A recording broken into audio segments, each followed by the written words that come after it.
Hello, the foundation course in Humanities and Social Sciences, BSHF 101. Block 5, Economic Development.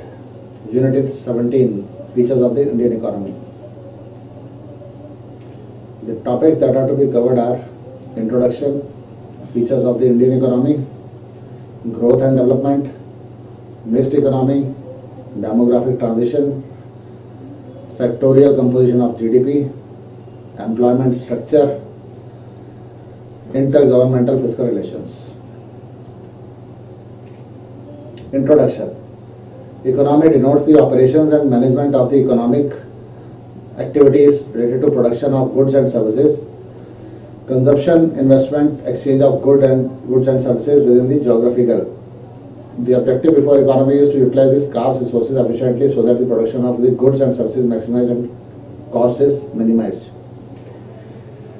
Economy का मतलब है कि जो भी गुड्स एंड सर्विसेज होते हैं एरिया में, इलाके में, उसकी किस तरीके से आपने उत्पत्ति करनी है और उसकी कंजम्पशन कैसे करनी है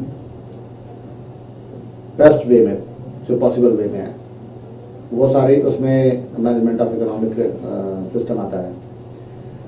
और इसका सबसे बड़ा ऑब्जेक्टिव आता है कि इनका प्रोडक्शन मैक्सिमाइज हो और कॉस्ट जो है इनकी मिनिमाइज हो।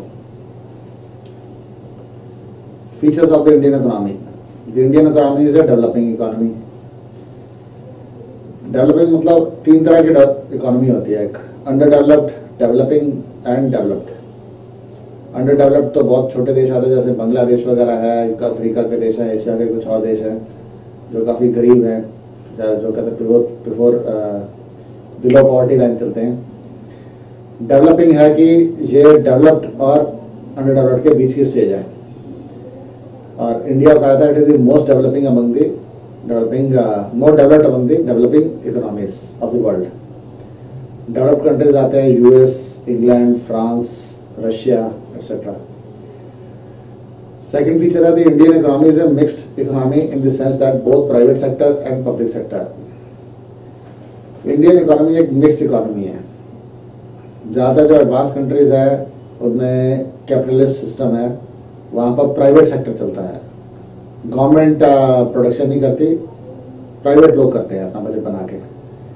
और जो गवर्नमेंट का सेक्टर होता है, जो गवर्नमेंट जहाँ बनाती है, जैसे रशिया था, चाइना है, वहाँ पर सारा प्रोडक्शन ऑफ एंड कंट्रोल जो भी है वो गवर्नमेंट के हाथ में है।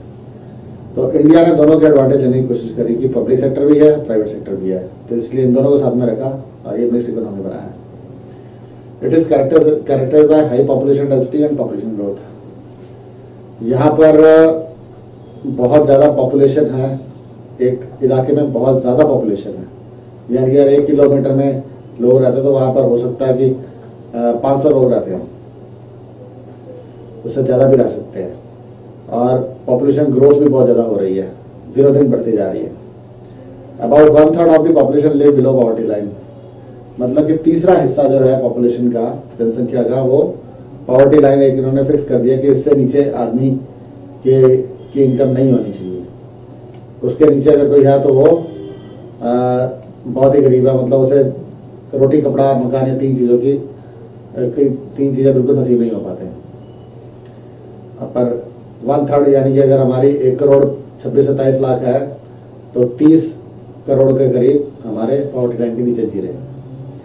There is high level of unemployment and under employment, मतलब यहाँ पर बहुत ज़्यादा अनएम्प्लॉयमेंट है, कई लोग बेरोजगार हैं और कई लोग अंडर एम्प्लॉयड है, यानी अगर कोई इंजीनियर है तो मैकेनिक की जगह पर उसकी नौकरी लगी हुई है। डॉक्टर है तो डॉक्टर को भी ठीक तरह उसको नहीं मिला हुआ जॉब। ज़्यादा क्वालिफाइड है, कोई एमए पढ़ा हुआ, उसे हो सकता है कि छोटे मोटे कोई क्लर्क का काम करना पड़ रहा हो। तो ये सारा अंडर एम्प्लॉयमेंट होती है। Growth and development. Economic development is a broader term than economic growth. Economic growth usually means the growth in production of an economy. Measurement of the level of economic development is difficult because it does not depend upon a single factor. United Nations Development Program brings out a human development index by combining several indicators. दो word आते हैं growth and development. Growth का मतलब है बढ़ना, development का मतलब है वो जो चीज बढ़ी है उसका यूटिलाइजेशन होना। जैसे बच्चा बड़ा होता है तो उसकी ग्रोथ हो रही है, पर जैसे वो अपना विकास करता है, यानी कि अपनी ग्रोथ का फायदा उठा के अपने आप को यूटिलाइज करता है, पढ़ाई करता है और अपनी बॉडी को ठीक करता है, वो उसकी डेवलपमेंट है।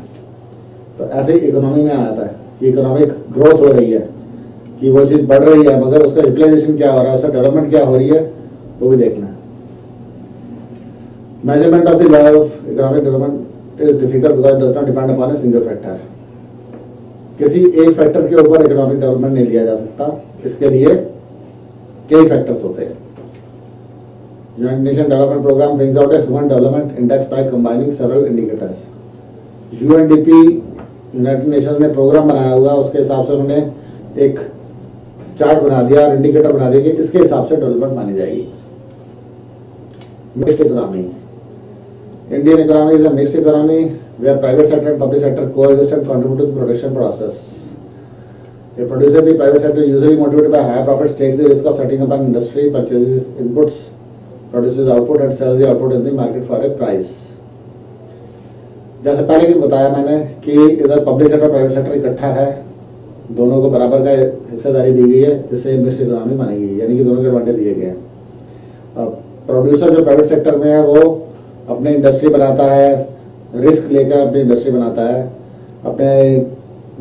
अपनी तरफ से वो उसके ऊपर लागत लगाता है और फिर वो मार्केट में अपने रिस्क से बेचता है, जो कि पब्लिक सेक्टर में गवर्नमेंट करती है। Mixed economy, the share of public sector in the GDP of India. ये आप देखिए एक चार्ट है कि इसमें पब्लिक सेक्टर और प्राइवेट सेक्टर का ग्रॉस डोमेस्टिक प्रोडक्ट में कितना हिस्सा था। 60-61 में पब्लिक सेक्टर में था 9.9 और प्राइवेट सेक्टर में था 90.1। 70-71 में था 13.7 पब्लिक सेक्टर का और प्राइवेट सेक्टर का 86.3।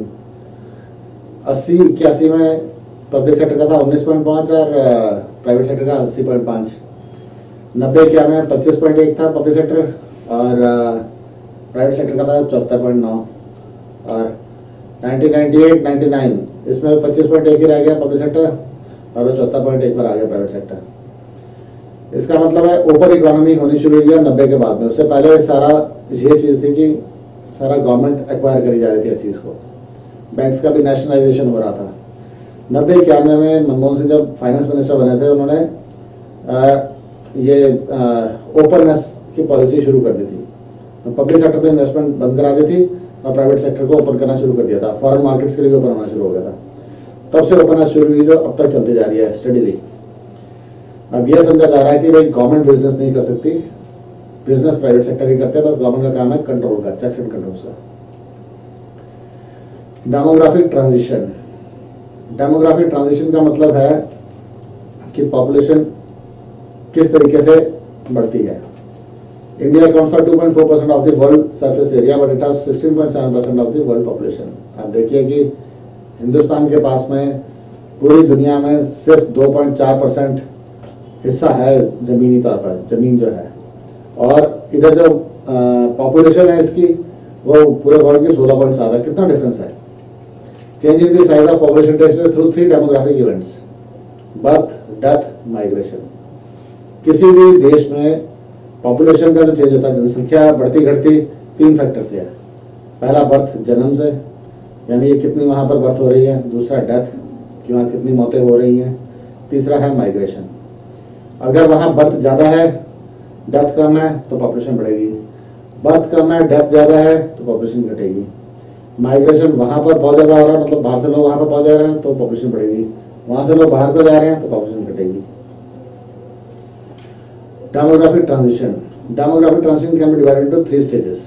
When the level of development is low in an economy, both birth rate and death rate are high. जैसे कि मैंने अभी बताया आपको, death rate declines due to availability of health facilities and medicines, but birth rate continues to remain high. Both birth rate and death rate are low. ये 3 stages बताई गई हैं डेमोग्राफिक ट्रांजिशन की। पहला वो जहां बर्थ रेट भी high है और डेथ रेट भी हाई है, तो यहाँ पर जो डेवलपमेंट है ये लो है।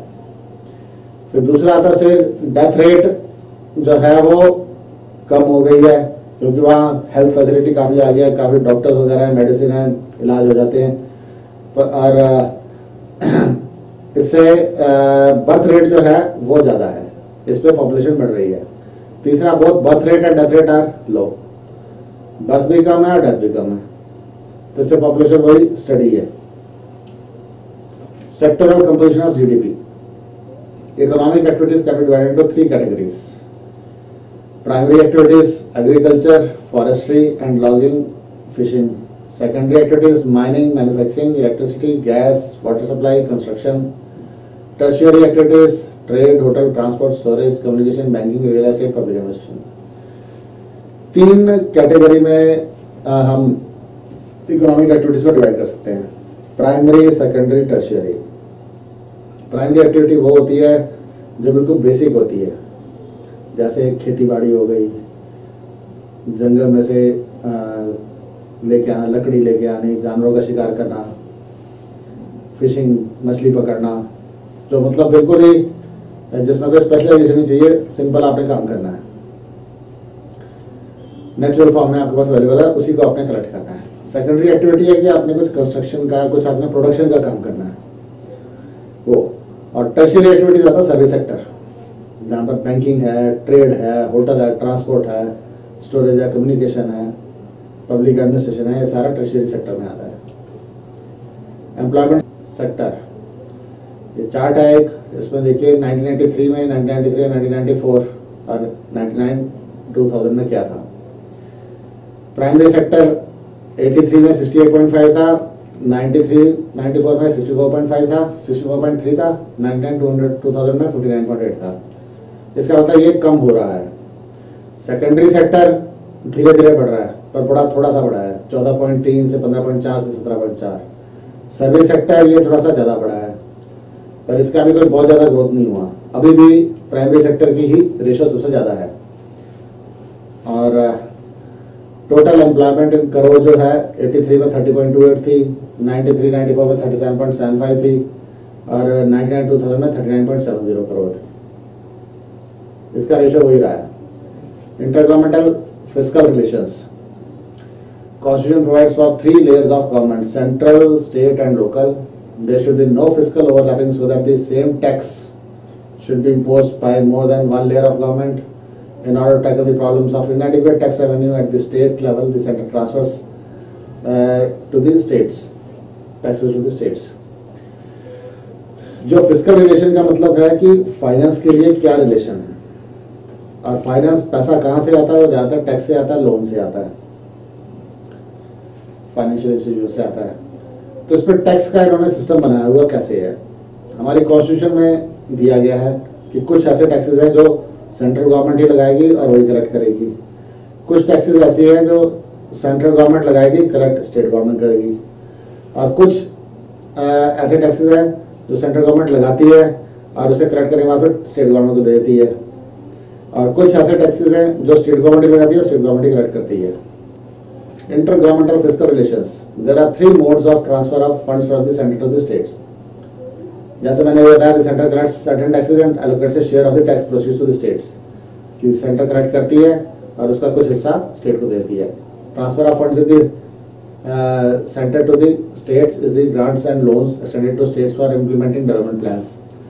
कुछ फंड्स जो हैं, कुछ पैसा सेंट्रल गवर्नमेंट स्टेट को देती है ग्रांट्स में, लोन की तरह की, भाई वो कोई चीज़ अपनी और डेवलपमेंट कर सके, जो सेंट्रल गवर्नमेंट ने कहा था उसके हिसाब से आगे डेवलपमेंट कर सके। फिर transfer of funds from the centre to the states is the grants given by central ministries to their counter parts in different states. एक तरीका ये होता है कि सेंट्रल गवर्नमेंट ने जो स्टेट्स को दिया है वो एक तरीके से ग्रांट है मिनिस्ट्री की तरफ से, सेंट्रल गवर्नमेंट की मिनिस्ट्री से, कि वहाँ की गवर्नमेंट को दिया गया है कि वो कुछ वहाँ पर डेवलपमेंट कर सके। This is the end of Unit 17. Thank you.